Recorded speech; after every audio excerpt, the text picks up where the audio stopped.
사무엘도 이제 나이가 먹게 되었습니다.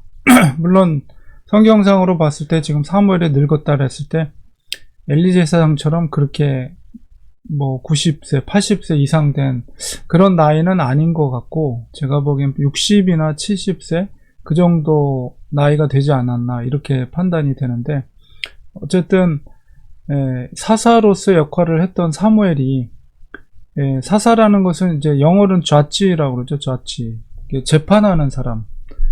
그렇기 때문에 아주 중요한 직무는 다스리는 거거든요. 나라를, 그 지역을, 도시를 다스리고 사람들의 어떤 율법의 기준에서 무엇이 옳고 그른지에 대한 재판이라든가 이런 것들을 주도적으로 했던 역할을 했던 사람을 사사라고 합니다. 그렇기 때문에 나이가 그렇게 먹게 되면 이제 뭐 판단력이라든가 아니면은 그런 역할들을, 때로는 이제 전쟁을 치를 때도 마치 그 왕은 아니지만 그런 역할들을, 리더십을 발휘해서 그런 일들을 했기 때문에 굉장히 많은 힘이 필요하고 또 그런 에너지가 필요합니다. 근데 이제 사무엘이 나이가 들어서 이제 자기의 아들들을 이스라엘의 사사로 삼았다. 사실 그 제사장이라든가 레위지파에 대한 그 직무는 이렇게 자녀들에게 계승이 되는 것이 자연적인 거지만, 사사 같은 경우는 이렇게 자녀들에게 이렇게 물려주는 것은 일반적이진 않습니다. 왜냐하면 하나님께서 특별히 이제 선택을 해서 세우는 거기 때문에.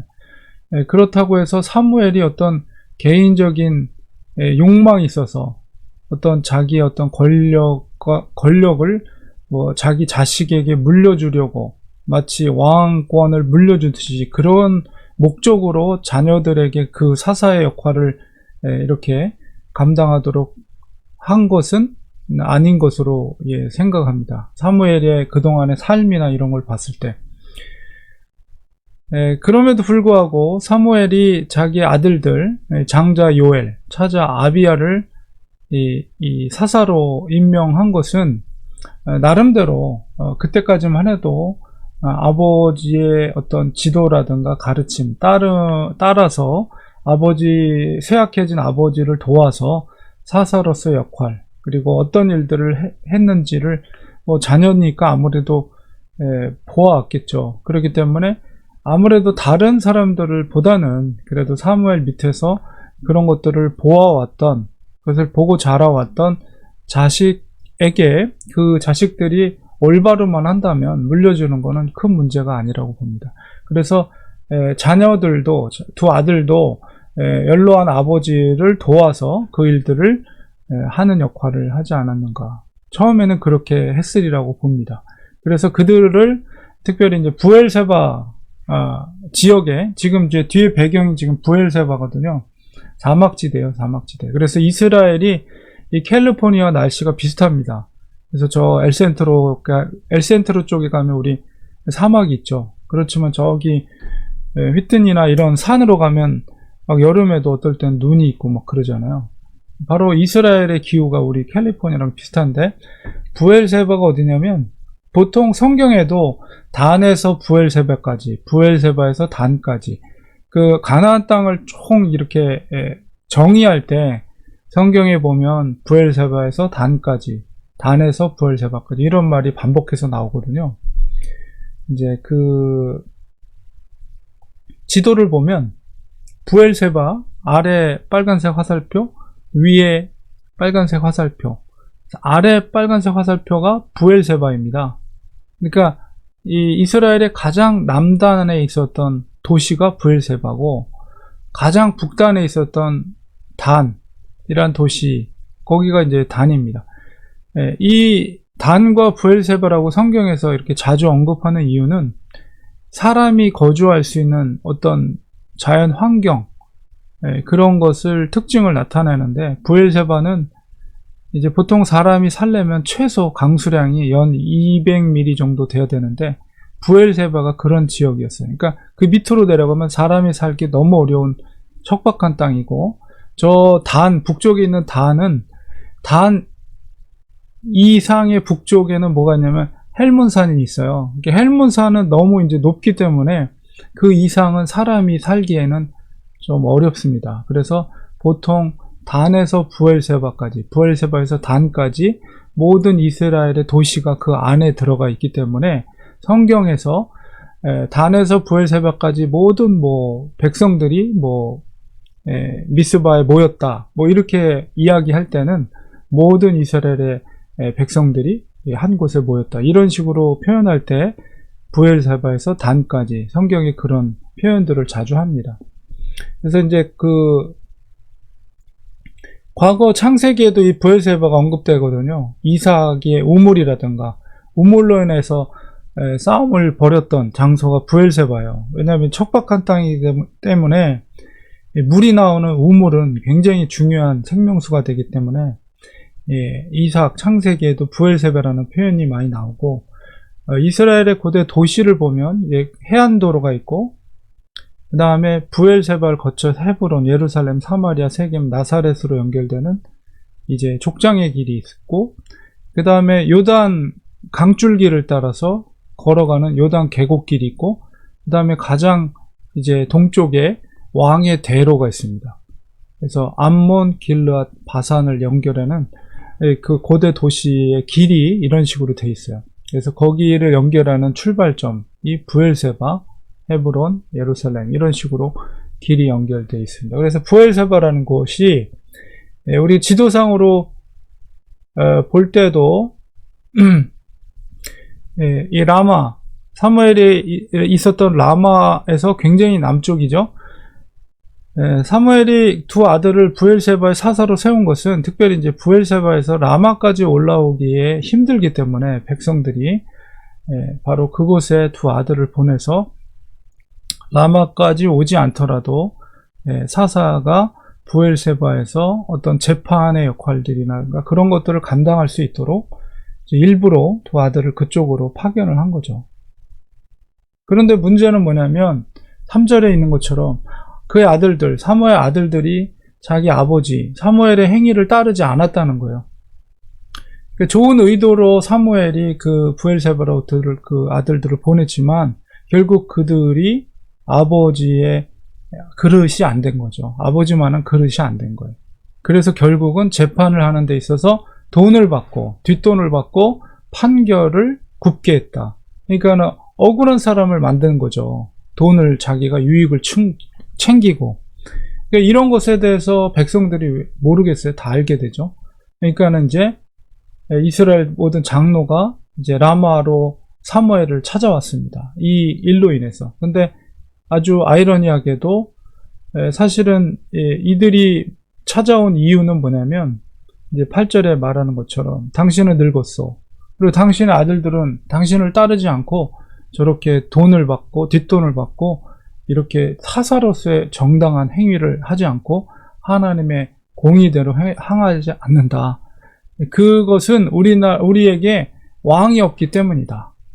그러니까 왕을 세워달라라고 이제 사무엘에게 얘기하게 되죠. 아이러니하게도 사무엘은 사실 왕을 세우는 것을 부정적으로 생각했는데 그 왕을 세우는 빌미를 또 그 아들들 때문에 제공하게 된 거죠. 그래서 사실 물론 이제 왕국으로 이스라엘의 왕국으로 이제 이동하는 그런 과정 속에서였던 한 사건을 기록하고 있는데요. 참 안타까운 것은 아버지 사무엘의 뜻을 받들지 못한, 물론 엘리 제사장의 아들들만큼이나 그렇게 악한 그런 정도는 아니지만 그럼에도 불구하고 사무엘과 같은 훌륭한 그 지도자 밑에서 자라난 아들들이 저렇게 공의롭지 못하고 정말 아버지의 뜻을 따르지 못하는 그런 모습은 너무나도 안타깝게 우리가 느껴집니다. 그래서 우리가 정말 훌륭한 사람 밑에 자녀들이 우리가 자연적으로 일반적으로 생각할 땐 정말 좋은 영향을 받아서 훌륭하게 자라날 것처럼 생각이 되지만 성경을 보면 사무엘의 아들들처럼 그러지 못한 경우들이 있어요. 사무엘도 물론 뭐 아버지였기 때문에 뭐 책임이 없다라고 말할 수는 없지만, 그러나 사무엘이 과연 그 자식들에게 올바로 교육을 시키지 못했을까? 그렇지는 않을 것 같아요. 제가 생각하기에 그의 삶을 보았을 때. 그러나 그 자식들이 그 많은 그릇이 안 된 거죠. 아버지의 뜻을 따를 만한 그릇이 안 되고, 앞에 보이는 이익을 위해서 그 사사로서의 권위를, 사사로서의 어떤 그런 자리에서 그 자기의 유익을 구했다. 이것은 정말 하나님 앞에서도 큰 범죄를 행한 것이고, 아버지의 명예도 실추시키는 그런 행위를 한 것입니다. 그래서 우리가 자녀의 문제는 참 쉽지가 않다, 이런 생각을 성경을 읽으면서 우리가 생각을 하게 됩니다. 그래도 어떡하겠습니까? 우리 자녀를 위해서, 또 부모로서 우리가 자녀가 잘 될 수 있도록 늘 우리는 계속해서 기도하는 역할. 그러니까 아무리 우리의 자녀라 할지라도 부모 뜻대로 안 돼요. 자녀들은 부모의 뜻대로 절대 안 됩니다.